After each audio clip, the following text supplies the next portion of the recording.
খেতে বসে পড়েছি, একদম টেবিলে রান্না করে নিয়ে কি কি রান্না করেছি তোমাদের সঙ্গে শেয়ার করবো, একদম পুরো শেয়ার করার জন্যই বসে আছি। কেন বলো তো, আমি কি কি রান্না করেছি তোমাদের সঙ্গে দেখো। সর্বপ্রথমে তোমাদের দেখাবো, তোমার দাদা সকালবেলা একদম উচ্ছে পাতা তুলে নিয়ে এসে গাছ থেকে একদম সকালবেলা তুলে রেখে গিয়েছিলাম জানো তো। এই দেখো বেসন দিয়ে আর সবকিছু মিলিয়ে বড়া করে নিয়েছে, একদম পুরো মুচমুচি করে। সেটা তো দেখলেই বুঝতে পারছো। তার মধ্যে কুমড়ো ফুলের বড়া আছে, কুমড়ো ফুলের বড়া সব খেয়ে নিয়েছে তোমার দাদা, আমার জন্য একটা বেঁচে রেখে দিয়েছে।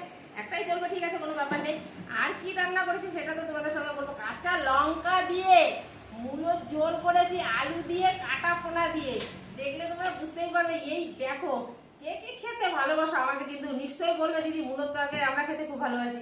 আর আমাদের বাঙালির খাবার জানো তো, আমরা বাঙালি জিনিসটা খেতে খুব ভালোবাসি। বিশেষ করে তো আমি তো খুব ভালোবাসি, বিশেষ করে একটু না ধনে পাতাটা নেই ঘরে, এইটা একটু দুঃখ দেখেছে। ধনে পাতা মূলো জিনিসটা দিলে খুব স্বাদ হয়।